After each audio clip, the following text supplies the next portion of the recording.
Math 2414, series video 9, more theorems about series. This should be the last video in this series about series. All right, so let's jump right into it. Theorem. Suppose the following series converge to the following sums. Sum of the AN is equal to capital A, and the sum of the BNs is equal to capital B. You'll notice on both of these sums I left off the index, lower limit, and upper limit. That's actually pretty common when the limits themselves are relevant when you're speaking in general. The presumption here is, though, that both of these start at the same value. So start at 0, they could start at 1, they could start at 19 for all I care. But we're going to be combining these, so it's important that they start at the same limits. I guess if we wanted to, just to be picky, we could say n equals, if I can tell it to draw, n equals, we'll just start at some number k, infinity. The other one also starts at k, to explicitly say that these sums start at the same value. But in general, when you don't see the index, lower limit, and upper limit, the presumption is it doesn't matter. And with multiple series, they have the same lower limits. All right, then the following series converge to the following sums. If you make a new series that starts at k and goes to infinity, by adding the terms or subtracting them, then that series will converge to either the sum or difference of the limits of the previous series. Real easy something. And if for any real number, you have the sum, and we did this in the previous video kind of casually, you have the sum of some constant times one of the pre-existing series going from k to infinity,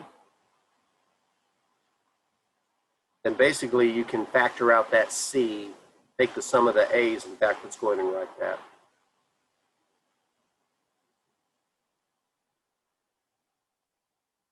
That sum converges to a. And honestly, to be thorough, what I should have said on this previous one, and we're going to fix it real quick by room, not like that. This, I want to move it here. Get rid of the plus or minus a plus or minus b for a second. But if you take the sum of two convergent series, in other words, if you form a new sequence by adding the terms of the previous sequences that define the previous series, then that new sum is equal to the sum of the previous series. So in other words, it's equal to that series plus this one. Only if it's convergent. Either one is divergent, all bets are off. So basically it's saying when series converge, you can split up sums. Or you can factor constants out of them. That's all this is saying. Let's take a look at a real quick example of one that uses both halves of the conclusion. For example, let's say we take the sum of n equals 1 to infinity of 2 to the negative n plus 3 over n times n plus 1. Well, we've seen both of these series already. The first one is a little bit in disguise, because instead of writing it as 2 to the negative n, we could write it as 1/2 to the n, which is a legitimate move, because that was supposed to be red, because 2 to the negative n is the same as 2 to the negative 1 to the nth power, which is the same as 1/2 to the n. But the reason I wanted to write it as an nth power instead of a negative nth power is so that we can recognize the first part as a geometric series, and not only that, a convergent geometric series, because its ratio is 1/2. And I want to make that n a little bit better. Plus sum, I'm going to factor the 3 out, and leave 1 over n times n plus 1. Now technically we can only split the sum and pull out the 3 if we know that both series converge, but as we've already mentioned, the first series is a convergent geometric series. Its ratio is 1, and this guy is that telescoping series that we saw previously.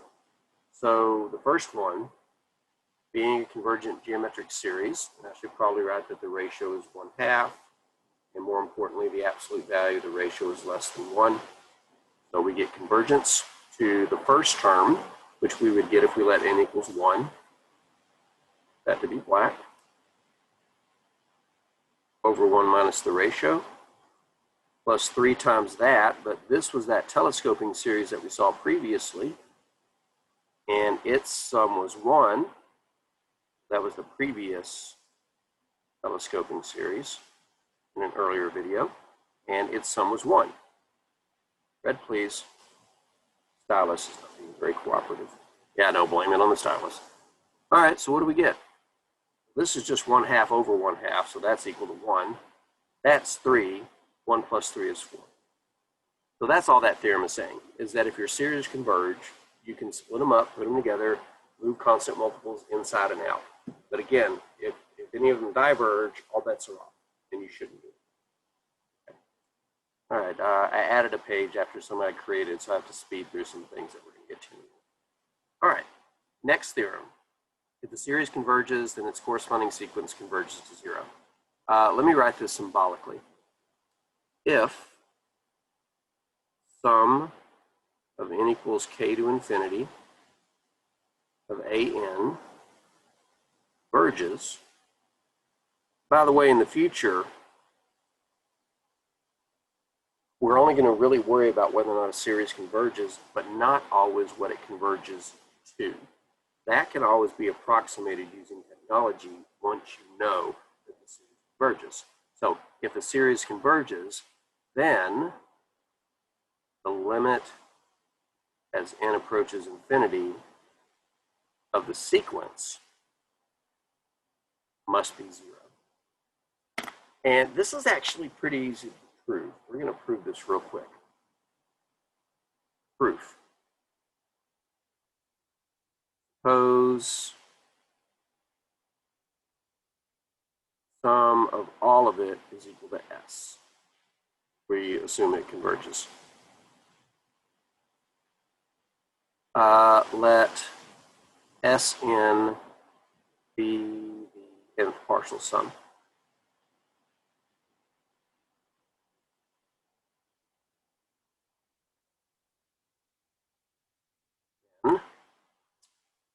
The nth term in the sequence is equal to the nth partial sum minus the previous partial sum. And that may not be that evident until you remember what partial sum means. The nth partial sum is the first plus the second plus ... We'll pause at the n minus first term and then write the nth one. But isn't all this just the n minus 1 partial sum? And if we subtract that over, that's what an is equal to. So the nth term is the nth partial sum minus the prior partial sum. Like add them all up, now take off all but the last one. All right, so why does that matter? Well, then, so the limit of an as n approaches infinity is equal to the limit as n approaches infinity of Sn minus Sn minus 1, the nth partial sum minus the n minus first partial sum. But because the series converges to S, we know that this converges to S, and so does this. It's just one step behind minus 1. But since n is going to infinity, it's going to converge to the same place. So that limit is equal to S minus S, which is equal to 0. So what this means is, if the series converges, then its individual terms must go to 0. All right. Now, this theorem isn't as nearly as useful as its contrapositive. If you don't know what a contrapositive is, I'll tell you in just a second. But the contrapositive is called the test for divergence. And let me go ahead and write that. Actually, let me go ahead and tell you what a contrapositive is. When you have an if-then statement, getting a little bit logic here, but for those of you, well, for all of you actually, you're going to need to know these things. When you have an if-then statement, it's called a conditional. Something happens under the condition that something else happens. In this case, the sequence converges to 0 under the condition that the series converges. But it's called an if-then statement. And every if-then statement can be written generically in the form A implies B. In this case, A is a series converges, and B is the corresponding sequence converges to 0. So let's say that you have this conditional. If A happens, then B follows. What a contrapositive is when you reverse the order of the conditional and you negate both sides. So in other words, you would say not B implies not A. And the nice thing about a contrapositive is if a conditional is true, its contrapositive is also true. So what would the contrapositive of this if-then statement be? Well, we would have to switch the position of the if-then statements. The words if and then stay put. What follows them switches places and take their opposites. So we would have to say if the opposite of this, then the opposite of that. And it would go something like this. Let's have a text box.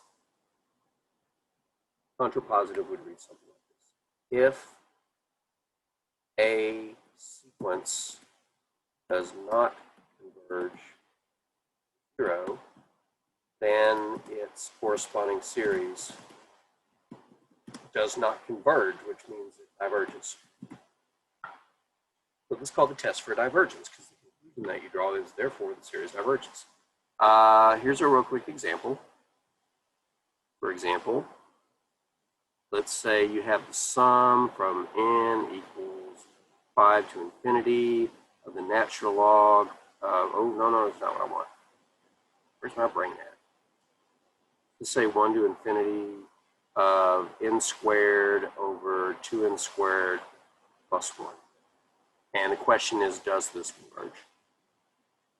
Not what does it converge to? Does this converge? Well, the test for divergence says, take the limit of the individual sequences and let me know what you get when you do. Now, you could L'Hopital rule this, you could observe the equal degrees and look at the ratio of coefficients, you can multiply both sides by 1 over n squared. There's a lot of ways that we have done this type of limit before. But regardless of how you do it, the limit's going to end up being 1/2. Both sides go to infinity, take the derivative, reduce it, you'll get 1/2. But more importantly, this is not 0. The test for divergence says the sequence does not converge to 0, so the color I wanted. The sequence does not converge to 0, well, that just happened. Then you can draw this conclusion. So right away, we can conclude that the series diverges by the test for divergence. It is one of the quickest ways to say, hey, series, you diverge. Why? Because your individual term does not collapse to 0. And the test for divergence says, if you don't collapse, if the individual term does not collapse to 0, your series has no chance of divergence. No chance of convergence. So that theorem says, if the series converges and the individual terms go to 0, this one says, but if the individual terms don't go to 0, then your series diverges. So that's convenient because we get to draw a conclusion about the series. The original theorem, not so convenient because we're trying to draw conclusions about a series. This one requires knowledge about a series up front, not drawing a conclusion about it. Now, I have to warn you that students often misinterpret. If the sequence does not converge to 0, then the corresponding series diverge. And what they think is, oh, so if the sequence does converge to 0, then the series must converge. That's not what this says. This does not say, therefore, converges. It says, diverges. This one does not say, therefore, converges. This one says, therefore, sequence converges to 0. It doesn't say anything. There's no conclusion drawn about the series. You have to be real careful when you see conditional statements, if then. A pointing to B if you want to be true. Because you can't just rearrange it and create a new statement and get one that's always true. Contrapositive, where you reverse the if and the then statements and take the opposites of both of them, that will always be true if the original statement is true. But neither the inverse nor converse are true. Now, you may not know what inverse or converse is, so let me put it in the context of the original statement. When you have a conditional of the form if A then B, the inverse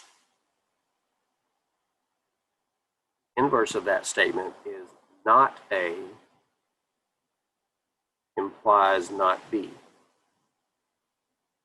Converse of that statement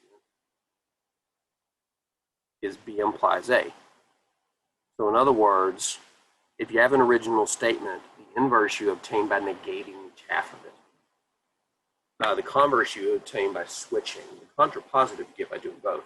But in general, if you have a conditional, inverse and converse aren't necessarily true at the same time the conditional. I am going to go ahead and type what the inverse and converse are of the original statement, just so I can show you what they are and why you shouldn't fall for them. Out of this text box, please. So if the original was if a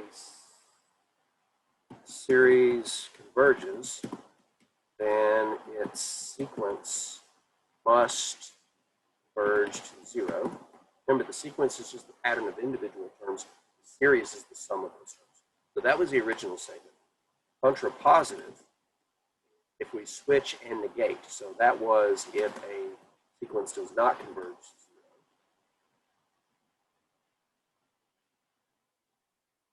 Just the typo in a second. Then the series diverges. Both of these are true. And this is the one that we call the test for divergence, because the conclusion that we draw is, therefore, the series diverges. So these are both true. But inverse of the original statement is formed by taking the original and negating each half. So the inverse would be if a series does not converge, which means diverges, then its sequence must not converge to 0. This is actually false. What I'm warning you about. Converse of the original statement being if a series converges, then its sequence must converge to 0. The converse of the statement is switch them. If a sequence 0, then its series must converge. Also false. Now, how do I know that these are false? Well, they're not false all the time. There might be a divergent sequence whose versus 0. In fact, I can think of a lot of them. The one on the bottom, this guy. This guy, if this diverges, then it's go to 0, which it didn't. Or if a sequence converges to 0, then its series must converge. That's also false. And the best counterexample of the bottom two is the harmonic series. Okay?